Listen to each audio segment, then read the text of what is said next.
Assalamualaikum warahmatullahi wabarakatuh. Saya Kamila Iza Utomo. Di sini akan menjelaskan tentang histologi dari sistem saraf pusat. Yang pertama, sel penyusun dari sistem saraf. Sistem saraf merupakan sistem paling kompleks yang terdapat di dalam tubuh, terdiri dari dua penyusun utama, yaitu sel saraf atau neuron dan sel penyokongnya atau disebut sel glia. Lalu untuk struktur dari neuron sendiri, yang pertama ada badan sel. Badan sel ini bentuknya sphere, ovoid, dan angular. Terus untuk berfungsi untuk menerima stimuli, eh, pada badan sel itu terdapat organel-organel seperti nukleus, aparatus Golgi, dan RE kasar. Dan badan sel yang terbesar pada sitoplasma badan sel terdiri dari retikulum endoplasma kasar dan ribosom.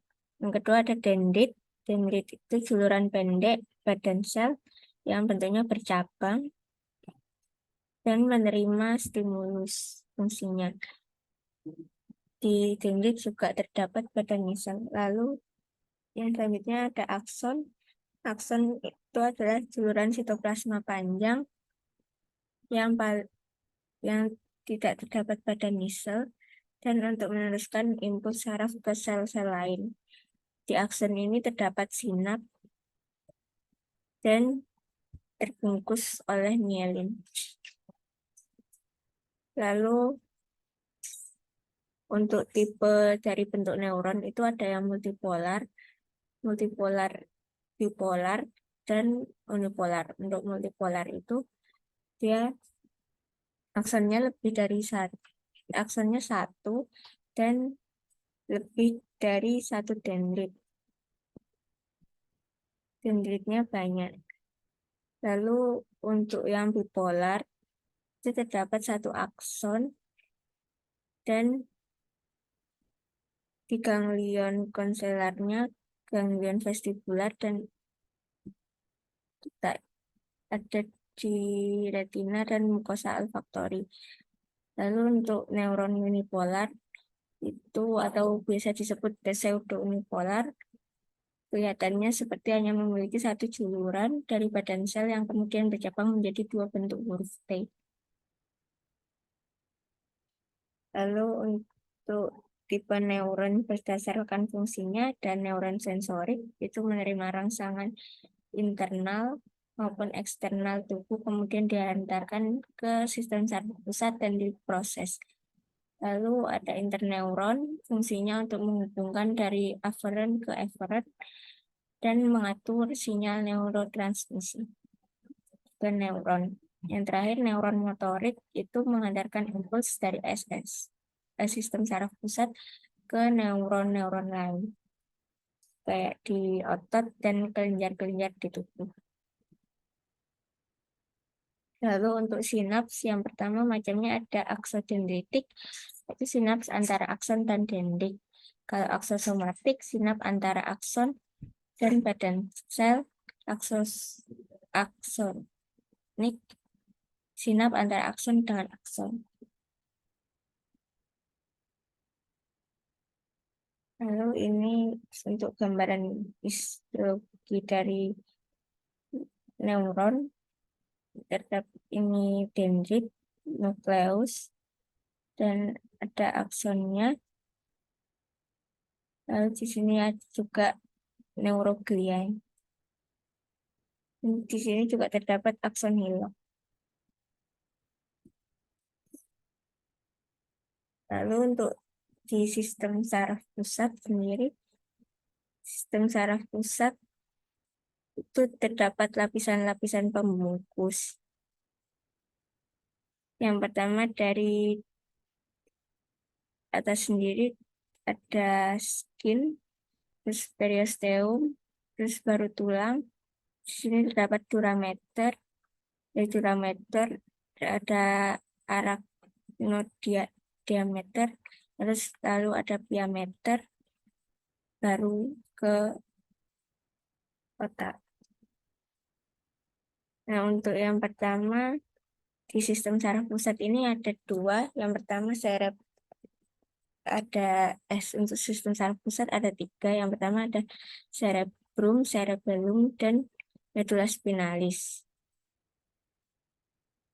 Untuk substansia yang mengisi dari SSP itu ada dua, substansia alba dan grisea. Untuk substansia alfa sendiri itu mengandung akson bermielin dan tidak mengandung badan sel, akan tetapi tetap terdapat mikroglia.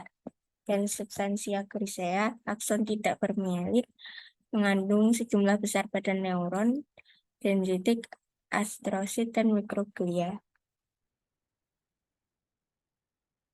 Lalu untuk lapisan dari korteks cerebri, yang pertama adalah lapisan molekuler. Lalu di bawahnya granular luar, terus piramidal eksterna, granula interna, piramida interna, dan yang paling bawah multiform. Dan ini struktural khasnya itu ada lapisan piramid di cerebrum. Lalu untuk cerebellum sendiri, terdapat substansia grisea dan substansia alba.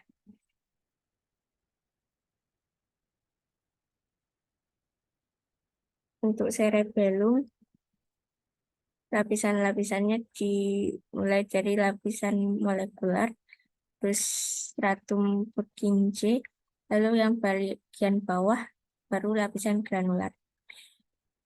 Untuk lapisan molekular ini, tipe selnya dendrit dari sel Purkinje, sel stellata, sel basket, neuroglia, akson yang tidak bermielin dari lapisan granular. Untuk lapisan Purkinje-nya terdapat sel-sel Purkinje yang besar. Untuk lapisan granularnya banyak granula-granula kecil. Lalu untuk medulla spinalis sendiri, ini untuk substansia alba dan substansia grisea. Lalu untuk substansia grisea dari medulla spinalis terdiri dari perikarion, serabut-serabut saraf tidak bermielin, sel-sel neuroglia, pembuluh darah, dan jaringan penyambung. Untuk substansia alfa didominasi oleh serabut-serabut yang bermielin.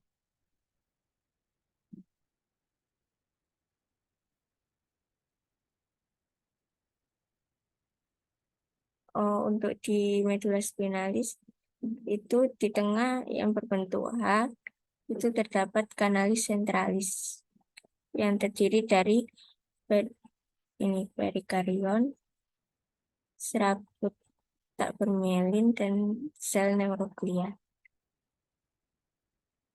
Lalu untuk neuroglia dari sistem saraf pusat, yang pertama ada astrosit. Astrosit ini sel glia yang paling besar. Terus fungsinya untuk menyokong jaringan saraf, mengumpulkan ion dan debris metabolisme, dan berfungsi sebagai blood-brain barrier, dan yang akan dapat membentuk jaringan parut. Untuk astrosit ada dua, yang protoplasmis dan fibrosa. Yang protoplasmis ini cabangnya lebih gemuk-gemuk, dan yang ini cabangnya lebih langsing-langsing. Lalu blood-brain barrier ini terbentuk dari sel endotel kapiler otak dan dari sel yang melapisi ventrikel yang membatasi difusi dan filtrasi, yaitu astrosit. Fungsinya sebagai transport khusus, yaitu mengatur cairan keluar ke cairan cerebrospinal dari sirkulasi umum untuk menutrisi sel otak. Blood-brain barrier ini melindungi sel-sel otak dari pajanan terhadap zat-zat yang membahayakan. Lalu neuroglia yang selanjutnya ada oligodendrosit. Untuk oligodendrosit sendiri itu asalnya dari neuroektodermal, dominannya di substansia alba. Ini berfungsi untuk menghasilkan myelin. Lalu yang ketiga ada ependim. Ependim ini sel epitel kuboid atau silindris simplex. Ada ciri khasnya, ada silia-silia untuk pergerakan dari cairan cerebrospinal.